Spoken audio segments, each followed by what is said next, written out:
I'm joined again by Olivia Stefanino today. I've got the pleasure of her answering another question.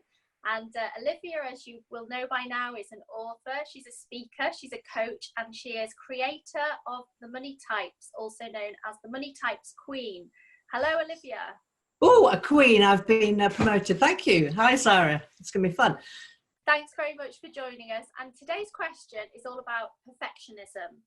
So there are so many people who want to become virtual assistants, who are highly organized, like delivering a really high quality level of work, and are borderline or actual perfectionists. Now, this can cause a problem. I know because I am an ex-perfectionist. I probably slip back into it a little bit now and then, but so I kind of understand, I get it. I've been through a journey to try and get rid of my perfectionism. So I know from personal experience that perfectionism stops you from doing a lot. So what advice have you got for people who want to set up their own virtual assistant business, but they are perfectionists or borderline perfectionists, and that is stopping them from getting where they need to get? What a great question, because perfectionism is kind of part of a spectrum, isn't it? Because there's actually don't care-ism as well. So I think we need to have that spectrum of people who are setting up their own VA business. I think need to have a degree of perfectionism, a degree of I actually like to get this right, because what client is going to work with somebody who doesn't have that? Because we're actually, you know, as somebody who is a client, what we want to do is to make sure that somebody else has got our back. So we like to think that the people who are working on our behalf that we're outsourcing to get that, you know, getting it right the first time is a good idea, and that that you'll do things carefully and thoroughly. Having said that, that is not perfectionism. That is just doing a damn good job. What perfectionism does is it makes you keep going over and over and over the same thing, double checking it, treble checking it, not trusting yourself. And what often happens with people who are really perfectionistic is that they end up taking so long to do something that in fact the thing has missed its deadline or is about to, which causes much more stress than if the thing was done well in the first place. And sometimes good enough is just good enough. And not every job has to be done so absolutely perfectly that otherwise, well, if it's done like that, then you're actually losing the essence of what the job's about. So yeah, if you're going to be booking a flight, get the right flight, obviously. But you know, it doesn't matter whether you've kind of filled the boxes in with your best handwriting or with the thing that's kind of good enough that gets the job done. Yeah, it's kind of a weird example there. But I actually worked with somebody when I was a journalist, and she was promoted to the job of editor. And she was so frightened of getting it wrong that we had to proofread this newspaper over and over and over again. And as I pointed out to her, if you don't get this out now, we're going to create a much, much bigger mistake, which is actually missing the deadline and not getting the magazine out at all, which would be far worse than there being, you know, sort of a full stop missing. So sometimes you just have to make that decision of what is good enough. And if we look at it from the Money Types point of view, kind of the perfectionism can sabotage us. So magicians can start to overthink things. So what if this, what if that, what if the other, oh, here's a good idea. And we end up with so many thoughts. You can tell I'm a magician, can't you?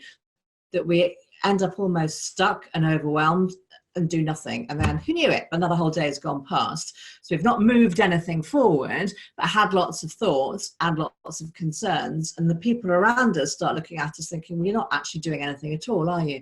And we can end up kind of completely stupefied almost by all the things that we need to do and what if we get it wrong.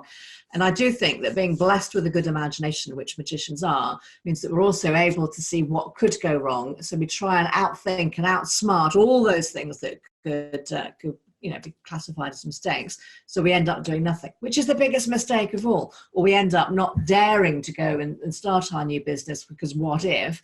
And then we end up stuck doing a job that we hate because we haven't had the courage to go out and go for it. So it is about self-trust as well. So trusting yourself, you know what, you've done whatever you've done to get yourself to here. So you're going to be in a place of growth and expansion. That's what life's about. Life itself supports growth and expansion. So if we keep ourselves stuck and safe, we're not really living, we're just repeating what we've already done. And I remember working in a bank, actually, just as an aside, and being introduced to Bob. And, you know, Bob was the great, clever person because Bob knew everything about this particular department that he was in.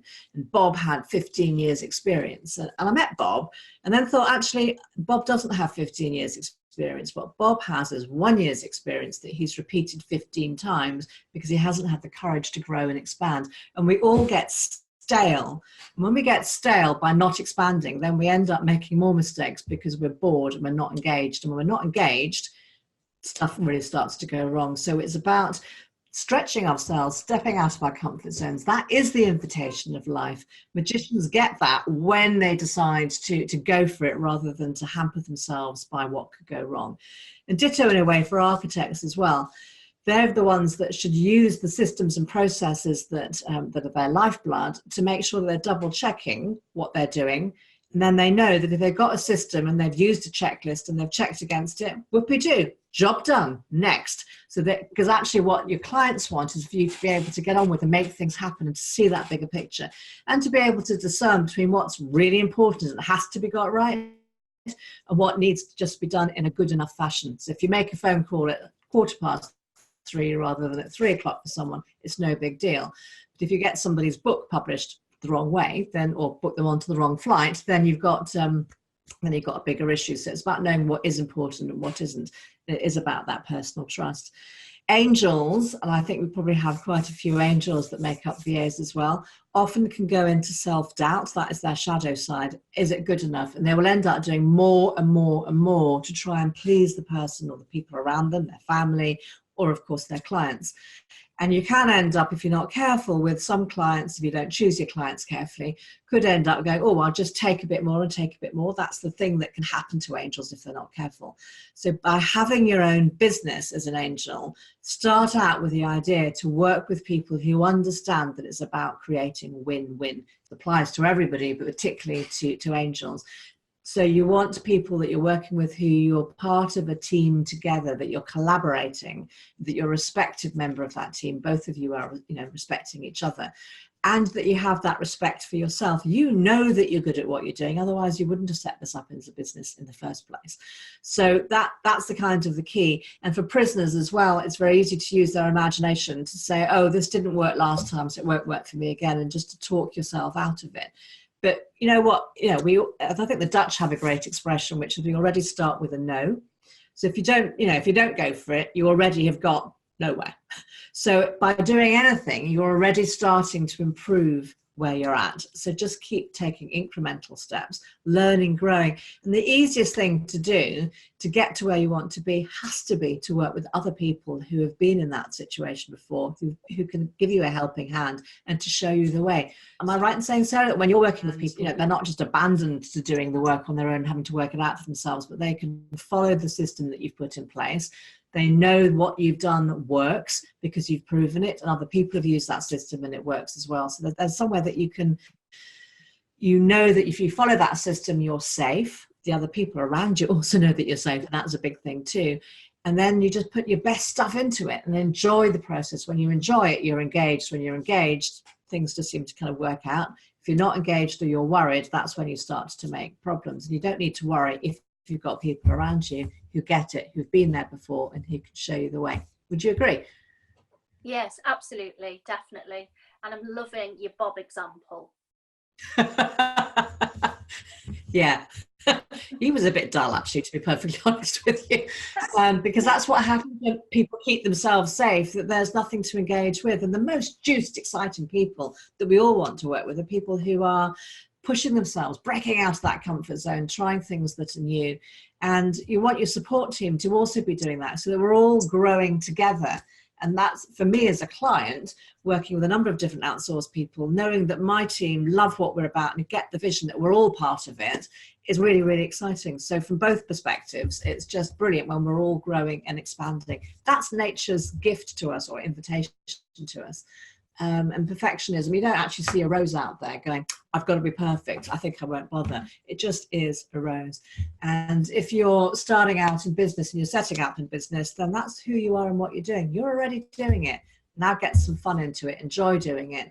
Enjoy. And it's about the bigger picture, why you're doing what you're doing. Just as another aside, because I'm feeling in the mood for asides today, I used to teach people from the platform, really, the speaking platform, how to break through a 2 centimeter piece of wood, just using their mindset. And very often, if this was the wood here, people would end up trying to hit the wood, and you'll never ever get through it that way. And that's what perfectionism does. It makes you go to where you think you're going. The way that you actually break through the wood or break through the goal and succeed is to aim beyond, so that you're actually going, because your energy is going all the way through to get to that place beyond, the wood snaps on your way.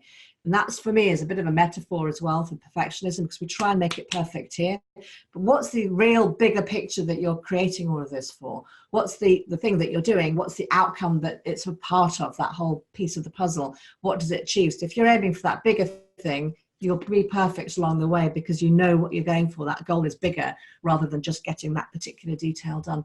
So that's my little metaphor for today, I think. Fabulous. Thanks very much. And just to add to that, as a VA, and I know this from experience, if you're a perfectionist when you are actually doing the work for clients, two things happen. Either you spend too long on it and the client is not happy to pay, so you might have spent 6 hours researching when it could have been done in an hour, and a less than perfect job would have done, and they're really not happy with you then, and potentially won't continue to use you. Or alternatively, you end up spending 6 hours but only charging 1, and as you said before, your family are affected. You're just working yourself silly for no money, and it just doesn't work out. So it just doesn't work out either way. And I think I love your your wood metaphor as well, and and aiming beyond it is kind of really important to see that bigger picture. So thank you very much. Bless you. Thank you for being so open with your questions. I love the questions. Let's keep them coming. If we can get together for more questions, I'll be delighted, because I think they make me think as well. So I'm grateful for that. Thank you. Let's do it. Let's do it soon.